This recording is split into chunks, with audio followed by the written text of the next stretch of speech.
स्वागत है दोस्तों मेरे यूट्यूब चैनल मिथुन जीएस में। मेरा नाम है मिथुन कुमार। आज की मैं इस वीडियो में बात करूंगा चट्टान, जिसको हम सेल भी कहते हैं, इंग्लिश में इसको रॉक कहते हैं। तो चट्टान कितने तरह की होती हैं, जैसे आप नाम सुने होंगे आग्नेय चट्टान, अवसादी चट्टान और रूपांतरित चट्टान या कायांतरित चट्टान, जिसको इंग्लिश में बोलते हैं igneous rock, sedimentary rock and metamorphic rock. तो ये कैसे कैसे फॉर्मेशन इसका होता है और ये कैसे कैसे बनता है, अब आपको इसमें मैं बताऊंगा कि इसमें कितने तरह के फोर्स कार्य करते हैं, बल का कार्य करते हैं। तो एक एक करके सारी चीज़ों में मैं बात करना चाहता हूँ, ठीक है। तो स्टार्ट करते हैं इस वीडियो को। इस वीडियो का नाम है बात करेंगे चट्टान,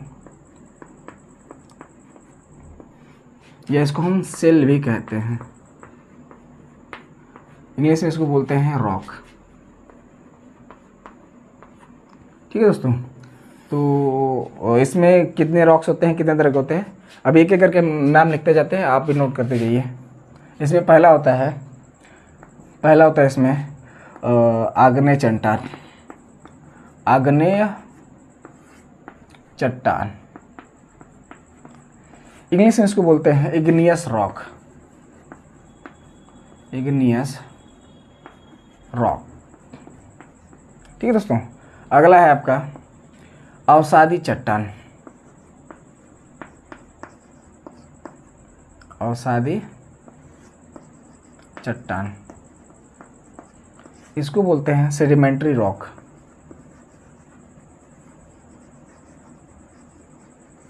सेडिमेंट्री रॉक, ठीक है दोस्तों। और इसके बाद है लास्ट रूपांतरित, रूपांतरित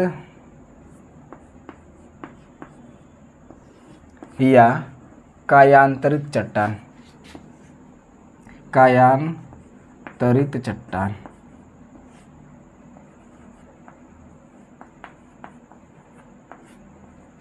इसको इंग्लिश में बोलते हैं मेटामॉर्फिक रॉक, मेटामॉर्फिक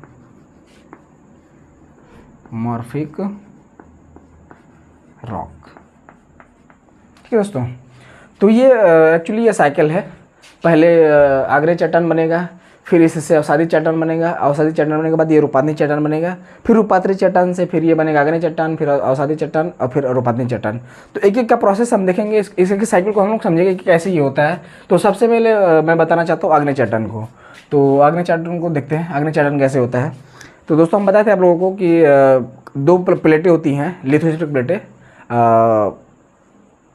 स्थलमंडलीय प्लेटें, जो पृथ्वी की सबसे ऊपरी परत होती है। तो ये आपस एक दूसरे के साथ आपस में मूव करते हैं, एक दूसरे के पास पास आते हैं। आप लोगों को पिछली वीडियो में बता चुका हूँ कि ये दो प्लेटें हैं, ये आपस में एक दूसरे के पास आ रही हैं। तो जैसे पास आएंगी तो हो सकता है एक प्लेट धंस जाए, एक प्लेट उसके ऊपर उड़ जाए। तो ये प्लेट क्या होती है कि मान लेते हैं ये प्लेट धंस गई और इसके ऊपर ये प्लेट जो थी, ये प्लेट इसके ऊपर उठ गई। तो जैसे ये प्लेट धंसेगी अंदर जाकर, तो यहाँ तक तो मेंटल था, ये जैसे अंदर जाएगा ये पिघलना स्टार्ट हो जाएगा, ये पिघल कर मैग्मा बन जाएगा। क्या बन जाएगा? मैग्मा बन जाएगा, पिघल कर मैग्मा, पिघल कर मैग्मा बनेगा। जैसे ही मैग्मा बनेगा, मैग्मा बनने के बाद ये ऊपर फोर्स लगाएगा, ऊपर फोर्स लगाएगा और हमारे अर्थ क्रस्ट को जो पृथ्वी की ऊपरली भूपरपट्टी है, इसको तोड़कर बाहर निकल जाएगा। इसको तोड़कर ऐसे ही बाहर निकलेगा। जैसे तोड़कर इसको बाहर निकला, तो ऐसे ऐसे इसमें से जो मैग्मा है वो लावा के रूप में बाहर गिरने लगता है, ऐसे लावा के रूप में बाहर गिरने लगता है। ऐसे गिरते ये एक तरह का वोल्केनिक माउंटेन बनता है, ज्वालामुखी पर्वत इसको बोलते हैं। इसको बोलते हैं ज्वालामुखी पर्वत, इसको बोलते हैं वोल्केनिक माउंटेन, ठीक है दोस्तों, वोल्केनिक माउंटेन। तो यहाँ पे जो ये आपको दिख रहा ना, ये आकृति दिख रही है, ये वाली आकृति, ये एक तरह से इसको बोलते हैं इग्नियस रॉक, या इसको बोलते हैं आग्नेय चट्टान। आग्नेय का इग्नियस का मतलब होता है कि जला हुआ, ये फायर्ड। आग्नेय मतलब होता है जला हुआ। तो यहाँ पे आप देख रहे हैं ये बहुत ज़्यादा गर्म हो जाएगा, कोर मेंटल के अंदर, कोर के अंदर पास जाके, क्योंकि कोर का टेम्परेचर लगभग 6000 डिग्री सेल्सियस होता है तापमान। 6000 डिग्री सेल्सियस तापमान होता है। और जब 6000 डिग्री सेल्सियस तापमान होता है तो ये अंदर जो कोर है, ये कोर की सारी चीज़ें पिघल जाती है। पिघलने के बाद ये हल्की होकर ऊपर आती है, ऊपर आकर अर्थ क्रस्ट को तोड़कर बाहर आती है। और जब बाहर तोड़कर आती है तो ये एक लावा ज्वालामुखी निकलता है। और इस ज्वालामुखी से जो भी चीज़ें, जो भी मेटेरियल बाहर सूखता है, सूखने के बाद ये एक ज्वालामुखी पर्वत का रूप ले लेता है। और इसके जो चट्टान, इसके चट्टान, इसी को बोलते हैं आग्नेय चट्टान। इसी को क्या बोलते हैं? आग्नेय चट्टान। तो आग्नेय चट्टान में कुछ चट्टानें इंपॉर्टेंट हैं जिसका नाम है बेसाल्ट। तो मैं इधर कहाँ लिखूँ इसको, इधर लिखता हूँ मैं। कुछ आग्नेय चट्टान में होते हैं जैसे बेसाल्ट, इसको हिंदी में बोलते हैं, इंग्लिश में बोलते हैं बेसाल्ट। बेसाल्ट के बाद आपको मिलेगा ग्रेनाइट। बेसाल्ट के बाद क्या आपको मिलेगा? ग्रेनाइट। ठीक है, ग्रेनाइट इंग्लिश में, हिंदी में लिख दें ग्रेनाइट। और इसके बाद बहुत सारी हैं, बहुत ज़्यादा है, वैसे 20 तरह की होती हैं, लेकिन ये सारे इंपॉर्टेंट नहीं है, बस कुछ कुछ इंपॉर्टेंट है जिसका मैं नाम लिखता जाता हूँ और आप लोग इसका नाम नोट करते जाइए। बेसाल्ट हो गया, ग्रेनाइट हो गया, एक को बोलते हैं गैब्रो,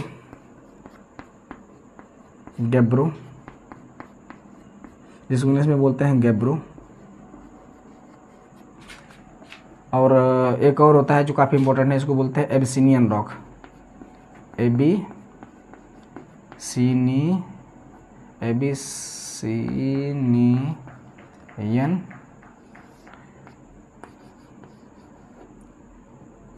एबिसिनियन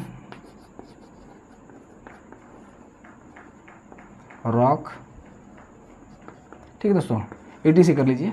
यही कुछ इंपॉर्टेंट है जिसको आपको नाम जानना बहुत ज़रूरी है। बाकी तो वैसे तो 20 तरह की ये चट्टान होती है, 20 तरह की।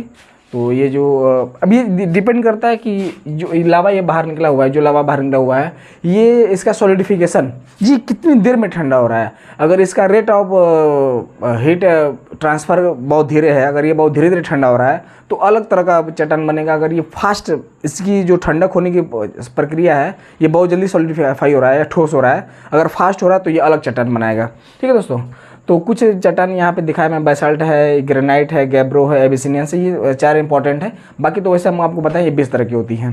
ठीक है, तो ये हो गया आग्नेय चट्टान। अब हम बात करेंगे अवसादी चट्टान की। ये मैं इरेज करना चाहता हूँ,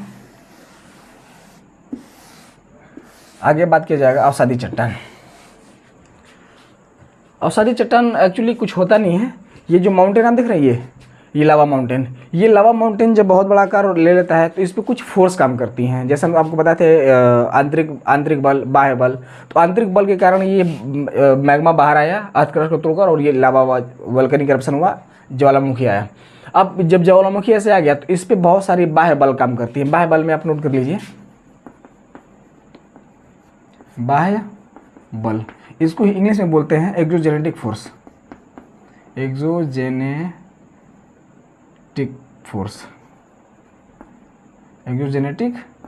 फोर्स, इंग्लिश में क्या बोलते हैं? Exogenetic force. मतलब ये बाहर से लगेंगे, बाहर से। तो सर बाहर से कैसे लगेंगे?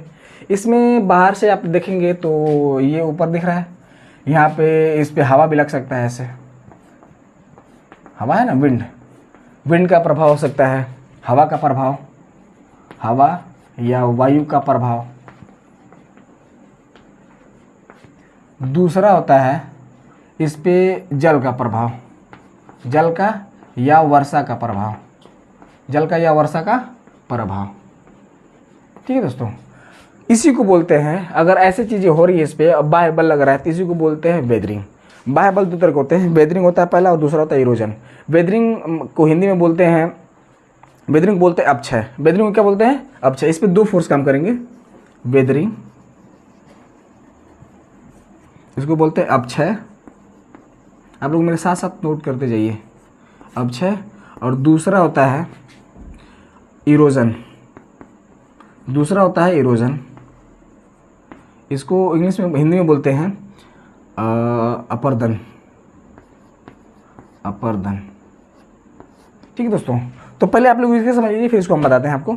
वेदरिंग का मतलब कि कोई भी चीज़ अपने जगह पे टूट फूट जाए। जैसे कोई बिल्डिंग है, कोई घर है, जैसे आप कोई घर बनाए हुए हैं, तो उस घर को आप देखेंगे तो 50 साल बाद वो घर अपनी जगह पे टूटने लगता है। तो सर ऐसा क्यों? तो इसमें बहुत सारे फोर्स काम करते हैं। जैसे बहुत ज़्यादा धूप हुआ, तो धूप होने के कारण ये हमारी बिल्डिंगें हीट हो जाती हैं। जब हीट होती हैं, गर्म हो जाती हैं, तो उसके जो मॉलिक्यूल्स हैं वो एक दूसरे से दूर दूर जाने लगती है, एक्सपेंड होने लगता है, एक्सपेंशन होने लगता है। और घर की जो दीवारें होती हैं ना, उस पर एक्सपेंशन होकर हल्की सी दीवारें मोटी हो जाती हैं। और जब जैसे रात में ठंडा होगा तो हीट उसमें से रिलीज हो जाएगा, हीट उसमें से उसमें बाहर निकल जाएगी। जैसे उसमें बाहर निकलेंगी तो वो दीवार वापस पचक जाएगा। उसके जो मॉलिक्यूल्स हैं वो आप एक बार ऐसे कंपैक्ट होंगे, फिर रिलीज होंगे, कंपैक्ट हो गए एक्सपेंड करेंगे, कंपैक्ट हो गए एक्सपेंड होंगे। तो ऐसे करते करते उसके जो बीच में जो मॉलिक्यूलर बॉन्ड होती है, आणविक बंध होता है, वो कमज़ोर हो जाता है। जैसे ही कमज़ोर होगा, होते होते होते होते होते होते वो अपनी जगह पे टूट के गिर जाएंगे। ठीक है, हम अभी क्या बता रहे थे आप लोगों को, वेदरिंग अब से बता रहे थे कि कोई भी घर वगैरह या माउंटेन्स हैं तो ज़्यादा हीट पानी की वजह से वो क्या हो जाएंगे, गर्म हो जाएंगे। जैसे गर्म होंगे उसके मॉलिक्यूल्स हीट होने के बाद दूर दूर जाने लगते हैं, तो वो एक्सपैंड करने लगता है। और जैसे हीट खत्म हो जाएगी, रात आ जाएगा, तो हीट जब निकल जाएगी तो फिर वो क्या हो जाएंगे, कॉन्टैक्ट हो जाएंगे, सिकुड़ जाएंगे। जैसे सिकुड़ेंगे फिर फैलेंगे, सिकुड़ेंगे फैलेंगे। ये प्रोसेस बहुत लंबा चलेगा, लगभग 10-20-30 साल तक चलेगा। तो चलते चलते चलते चलते वो सिकुड़ेगा फैलेगा, सिकुड़ेगा फैलेगा। सिकुड़ते फैलते उनके बीच की जो मॉलिक्यूलर बॉन्ड होती है, आणविक बंध होता है, वो कमज़ोर हो जाता है। और जैसे ही वो कमज़ोर होगा फिर वो टूटने लगते हैं। तो आपके देखेंगे आपकी जो घरें हैं, घर 10-20 साल 30 साल बाद में उसकी दीवार की प्लास्टर छोड़ने लगती है, फिर छत टूटने लगता है, फिर कुछ सालों बाद दीवार भी टूट जाती है। तो इसी का ये प्रोसेस है। ठीक है दोस्तों, तो अपक्षय का मतलब कि वो अपने ही जगह पे टूट फूट करे, अपनी जगह पे टूट फूट करे। तो सर ये इसमें क्या क्या हो सकता है? वेदरिंग में 3 तरह की वेदरिंग हो सकती हैं। पहला वेदरिंग हो सकता है, मैं कहाँ लिखूँ, मैं इसको इरेज कर देता हूँ, इधर लिखता हूँ। ठीक है, यहाँ पे हेडिंग डाल दिया जा रहा है। दूसरा, अवसादी चट्टान। अवसादी चट्टान, इसको बोलते हैं सेडिमेंट्री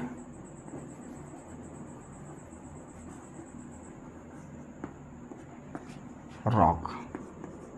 ठीक है, अवसादी चट्टान, सेडिमेंट्री रॉक। तो सर ये जो आप बता रहे हैं वेदरिंग, अपक्षय कितने तरह की होती हैं? अपक्षय कितना होता है? अपक्षय कितने प्रकार की होती हैं जिसको बोलते हैं वेदरिंग? अरे ये वेदर नहीं है, आप लोग सोच रहे हैं ये वेदर, ये मौसम वाला वेदर नहीं है, ये वेदरिंग है। ठीक है, और ये लगभग 3 तरह से हो सकती हैं, 3 तरह से हो सकती हैं। पहला होता है भौतिक वेदरिंग, भौतिक अपक्षय। भौतिक अपक्षय सर ये क्या होता है? एक एक करके सारी चीज़ों पे मैं बात करूँगा। इसको बोलते हैं फिजिकल वेदरिंग, फिजिकल वेदरिंग। दूसरा होता है रासायनिक, दूसरा होता है रासायनिक अपक्षय, इसको बोलते हैं केमिकल वेदरिंग।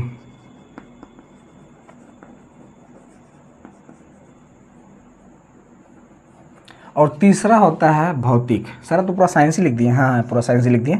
भौतिक वेदरिंग, अपक्षय, रासायनिक अपक्षय और जैविक अपक्षय। जैविक अपक्षय इसको बोलते हैं बायोलॉजिकल वेदरिंग।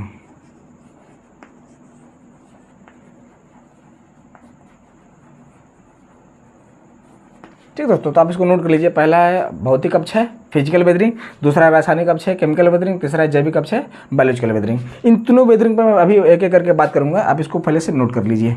ठीक है, तो वेदरिंग के बारे में बताए थे कि कोई भी रॉक्स या कोई भी चट्टान या कोई भी माउंटेन्स अपने ही जगह पे टूट फूट करे और टूट फूट करके वहीं गिर जाए। ठीक है, तो जैसे टूट फूट करके वहीं गिरेगा तो उसकी हाइट में कमी आएगी। ठीक है, तो हाइट में कमी आएगी तो उसको बोलते हैं वेदरिंग। और वेदरिंग 3 तरह की होती है। पहला है भौतिक अपक्षय, दूसरा होता है रासायनिक अपक्षय, तीसरा होता है जैविक अपक्षय। सर भौतिक अपक्षय क्या होता है? भौतिक अपक्षय का मतलब होता है कि जैसे हवा, ये प्रकृति है, तो प्रकृति से हवाएं चलती हैं, फिर बारिश होती है, फिर धूप होता है, तो ये सब क्या कहलाता है? भौतिक अपक्षय कहलाता है। तो इस चट्टान पे ये जो माउंटेन आपको दिख रहा है, ये माउंटेन, इस चट्टान पे हवाएं काम करेंगी, इस पर जल काम करेगा। तो भौतिक अपक्षय का मतलब है कि वो धूप पड़ा और धूप से वो उसके मॉलिक्यूल्स एक्सपेंड किए, फिर सिकुड़ गए, फिर फैले, फिर सिकुड़ गए, तो करते करते करते ये टूट जाते हैं, टूट के आपस में ही गिर जाते हैं। जब गिरेंगे तो इसको बोलेंगे हम भौतिक अपक्षय। दूसरा होता है रासायनिक अपक्षय। सर रासायनिक अपक्षय कैसा होता है? जैसे हम आप लोग को बताए थे कि हम लोग का जो अर्थ क्रस्ट होता है, अर्थ क्रस्ट, ये हम लोग का अर्थ है, ये अर्थ, तो ये क्रस्ट हो गया, भूपरपटी, और ये हो गया मेंटल आवरण या मेंटली लिख देते हैं, और ये हो गया आपका कोर या कोरोड। तो हम बताते हैं कि भूपरपटी जो होता है ना, ये सियाल से बना होता है, सिलिका और एल्युमिनियम से। तो ये इसमें कुछ मिनरल्स उपस्थित है।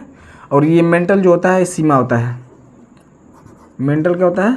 सीमा होता है, सियाल सीमा, सिलिकॉन और मैग्नीशियम। और ये जो होता है ये नीफी होता है, निकिल और फेरस, निकिल और लोहा होता है।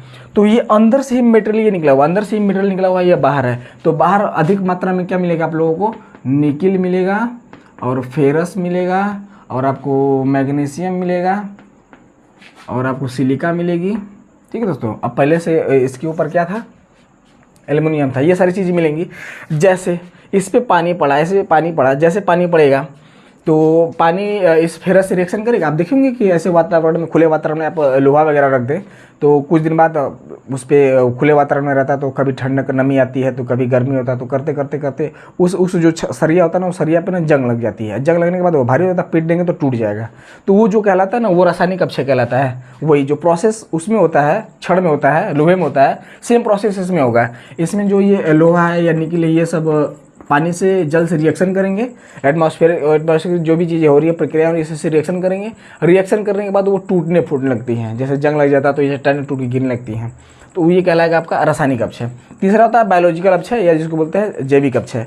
जैविक अपक्षय में क्या होता है कि अगर ये है, इस पर कई सालों बाद वर्षा हुआ तो इस पर काई वगैरह लग गया, काई आप समझेंगे फंगी वगैरह, एल्गी वगैरह है, तो वो उस पर लग जाते हैं। लगने के बाद फिर वो डिकम्पोज करते हैं, तो एक केमिकल रिलीज करते हैं। जैसे वो केमिकल रिलीज करेंगे तो वो उस चट्टान से रिएक्शन करेगा और उस चट्टान के बीच में जो बॉन्ड बना हुआ है, परमाणुिक बंध बना हुआ है, वो कमजोर होगा, फिर वो टूटने लगेगा। ठीक है। तो अभी आप लोग समझ गए होंगे अपक्षय के बारे में, वेदरिंग के बारे में। अब हम बताएंगे आप लोगों को वेदरिंग के बारे में। अब उसके बाद हम बताएंगे इरोजन। इरोजन एक्चुअली क्या होता है? इरोजन ये भी एक प्रोसेस है। जैसे यहाँ से कोई वस्तु टूटा, ये टूट के यहाँ गिरा, ये टूट के यहाँ गिरा, अपक्षय होकर इसका अपक्षय हुआ, ये टूट के गिरा। और जैसे टूट के गिरा तब तक हवाएं चलती, बहुत तेज हवाएं चली। और ये भी दो तरह की होती हैं। पहला होता है ये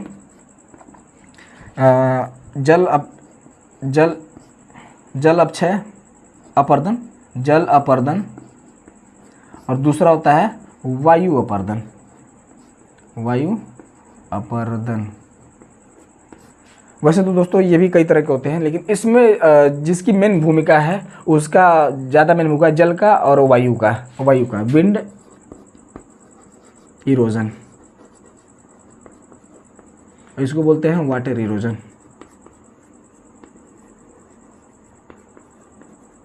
ठीक है दोस्तों।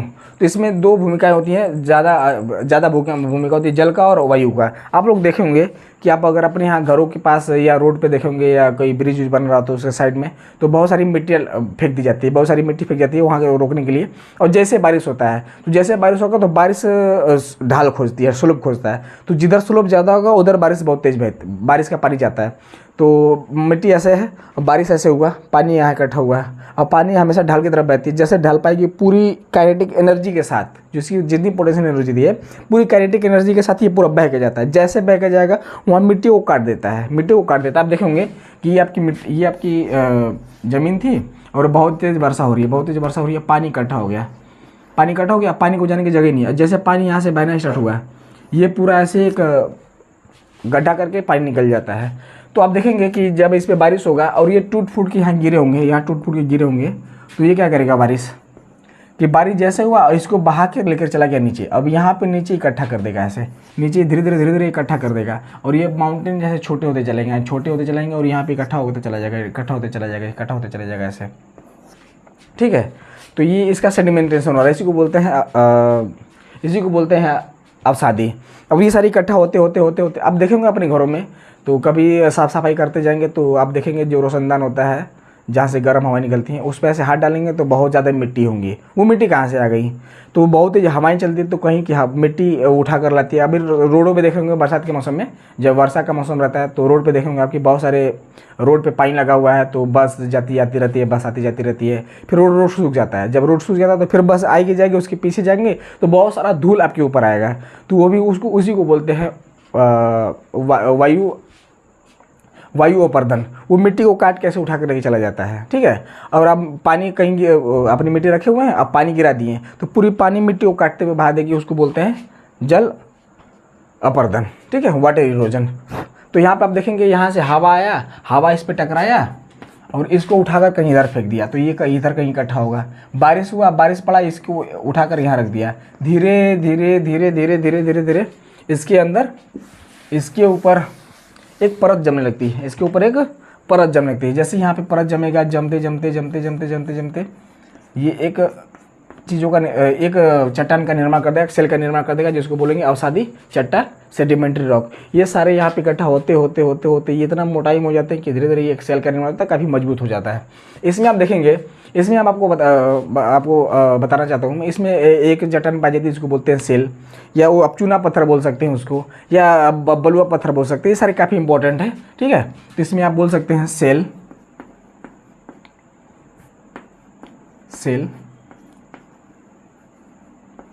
और इसमें आता है चूना पत्थर,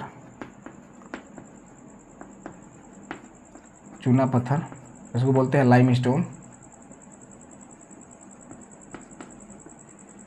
ये आप इसको लिख सकते हैं बलुआ पत्थर,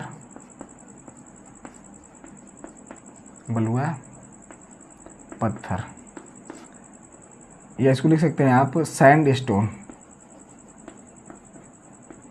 स्टोन मतलब होता है पत्थर, ठीक है दोस्तों। तो ये बनता है सेडिमेंट्री रॉक से। सेडिमेंट्री रॉक ऐसे धीरे धीरे धीरे धीरे धीरे धीरे परत दर परत, परत दर परत, परत दर परत ऐसे इकट्ठा होते होते होते होते layer by layer, layer by layer इकट्ठा होते होते होते होते एक बहुत बड़ी चट्टान का फॉर्मेशन हो जाता है। आप अपने घरों में देखेंगे, आप जब छोटे रहेंगे तो आपका घर ऊंचाई पर रहा होगा, लेकिन अब आपका घर खाल में हो गया होगा। आप देखेंगे, आप कभी रोड बन जाता है तो रोड जैसे बनता है तो हमारी घर खाल में आ जाती हैं, या किसी का घर खाल में आता है। तो आप देखोगे तो पहले देखोगे तो आपका घर इतना ऊंचा था और रोड इतनी थी। धीरे धीरे धीरे धीरे रोड पर मिट्टी फेंकते फेंकते फेंकते फेंकते रोड इतना ऊंचा हो गया, घर इतना खाल हो गया। तो ये जो किया गया ना, ये परत दर परत मिट्टी को फेंकते फेंकते फेंकते फेंकते फेंकते फेंकते अवसादी चट्टान बनाया गया है। तो आप देखेंगे कि ये में एक लेयर फेंकी गई, फिर उसके बाद एक लेयर और फेंकी गई मिट्टी की, फिर एक लेयर और आई मिट्टी की, फिर एक लेयर और मिट्टी की आई, फिर एक लेयर और मिट्टी की आई। ये ए है, ये बी है, ये सी है, ये डी है, आते आते बहुत सारी लेयर हो गई।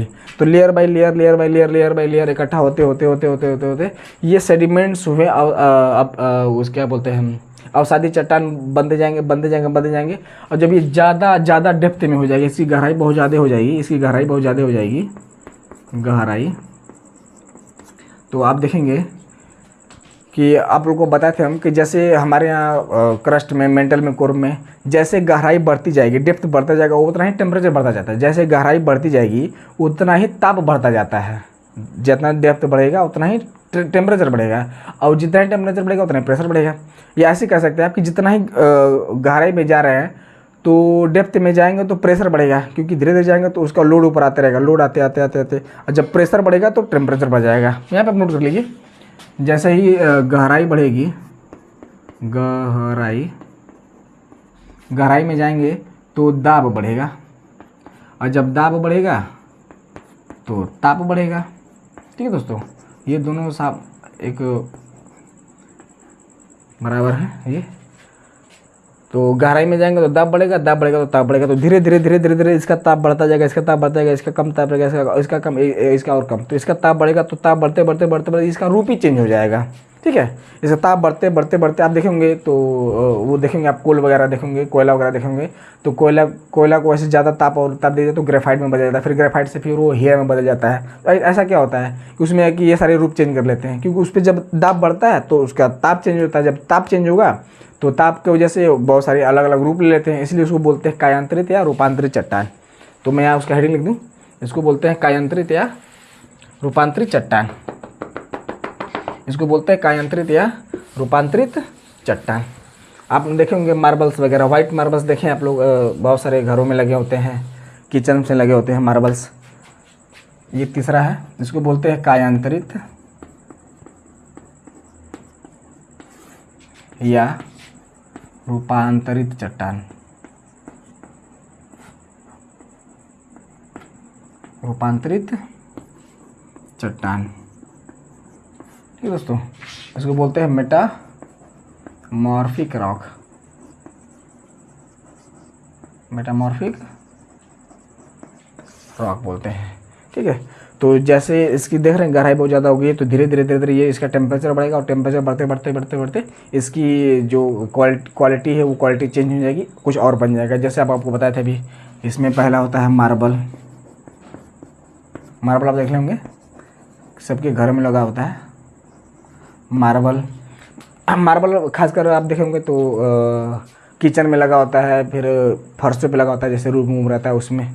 इसमें नीस आता है, फिर स्लेट आता है, इसमें नीस आता है, नीस, इसके बाद स्लेट आता है, स्लेट को स्लेट ही बोलते हैं, ठीक है दोस्तों। तो ये काफ़ी ये चट्टानें थी, और ये चट्टानों का साइकिल मैं दिखा दूँ यहाँ पे आप लोगों को बनाकर। तो आप चट्टानों का साइकिल देख सकते हैं यहाँ पे। हम बताते हैं आप लोगों को, सबसे पहले होता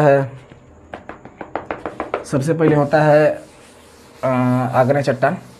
जब ज्वालामुखी रप्शन होता है तो आग्नेय चट्टान निकलती हैं, उसमें कुछ चट्टानों को कुछ इंपॉर्टेंट चट्टानों का नाम बताए थे हम। और फिर वो चट्टानें यहाँ पे आप देख सकते हैं, ये आग्नेय चट्टान है। ये इसको आप इस साइकिल को बना लीजिए, आग्नेय चट्टान। आग्नेय चट्टान जैसे टूट फूट होगा, वेदरिंग होगा, इरोजन होगा, अपक्षय होगा, अपरदन होगा, तो ये अवसादी चट्टान बनेगा। ये क्या बनेगा? अवसादी चट्टान बनेगा, अवसादी चट्टान। फिर अवसादी चट्टान से ये क्या बन जाएगा? अवसादी चट्टान इकट्ठा होते होते होते होते होते अभी हम बता थे कायांतरित या रूपांतरित चट्टान बन जाएगा, रूपांतरित चट्टान, ठीक है दोस्तों। तो ये प्रोसेस चलता रहेगा। आग्नेय चट्टान वोल्केनिक इरप्शन से होगा, फिर उसके माउंटेन्स बनेंगे, फिर माउंटेन्स में वेदरिंग इरोजन काम करेगा, फिर टूट फूट के वो नीचे आएगा, नीचे को कहीं इकट्ठा होगा, जहाँ इकट्ठा होगा नीचे पड़ोगा उसका। अब फिर वो जब जैसे नीचे पड़ोगा इकट्ठा होगा तो वो अवसादी चट्टान का रूप लेगा। जैसे अवसादी चट्टान का रूप लेगा, फिर वो धीरे धीरे उसका टेम्परेचर बढ़ेगा, प्रेशर बढ़ेगा, तो जैसे टेम्परेचर प्रेशर बढ़ेगा फिर वो पाथरी चट्टान में हो जाएगा। फिर वो धीरे धीरे धीरे धीरे धीरे धीरे वो अंदर दब जाएगा, ऊपर के परतें बहुत इकट्ठा हो जाएगी। तो फिर जैसे वो क्रस्ट से मेंटल में, बोर प्रॉपर्टी से वो जैसे चले जाएंगे मेंटल में या कोर में, तो फिर उस वोल्केनिक इरप्शन होगा, फिर वो आग्नेय चट्टान के रूप में बाहर आएंगे। तो ये इसका साइकिल है, ठीक है। इसको बोलते हैं रॉक साइकिल, इसको बोलते हैं चट्टान चक्र। बहुत सारे नाम सुनेंगे, वाटर चक्र, कार्बन चक्र, साइकिल चक्र, ये सारी चीज़ें बहुत चीज़ें हैं। तो इसको बोलते हैं रॉक साइकिल, चट्टान चक्र। तो आग्नेय चट्टान से फिर ये चेंज होगा अवसादी चट्टान में, अवसादी चट्टान से चेंज होगा रूपांतरित चट्टान में। तो ये धीरे धीरे होते रहेंगे। बाकी सारी चीज़ें हम आपको बता चुके हैं। तो इस वीडियो में हम आप लोगों से बात किए सेल के बारे में, चट्टान क्या होती है, तो चट्टान कितने तरह की होती है। चट्टान हम बताते हैं आप लोगों को, आग्नेय चट्टान होता है, फिर अवसादी चट्टान होता है, फिर उसके बाद रूपांतरित चट्टान होता है।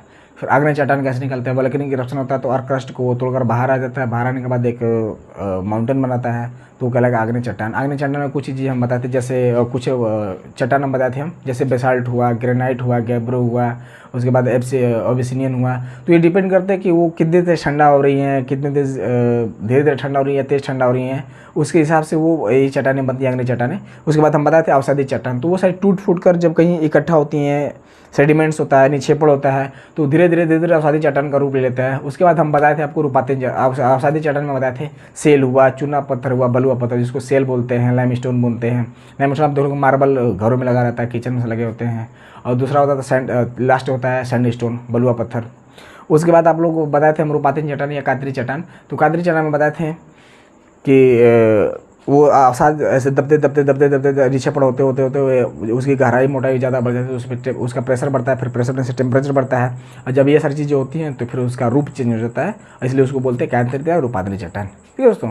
और ये इसकी साइकिल थी, आग्नेय चट्टान से अवसादी चट्टान, और अवसादी चट्टान से फिर ये रूपाधीन चट्टान, रूपाधीन चट्टान से फिर ये आग्नेय चट्टान। तो इससे चक्र चलता रहता है, काफ़ी प्रोसेस इसके हैं, तो ये चलता ही रहता है, चलता ही रहता है, चलता ही रहता है। ठीक है दोस्तों। तो आप लोगों को अगर वीडियो लगा अच्छा लगा हो तो लाइक करिएगा, सब्सक्राइब करिएगा, और मेरे वीडियो को शेयर कर भी करिएगा। और कोई भी दिक्कत हो हमें कमेंट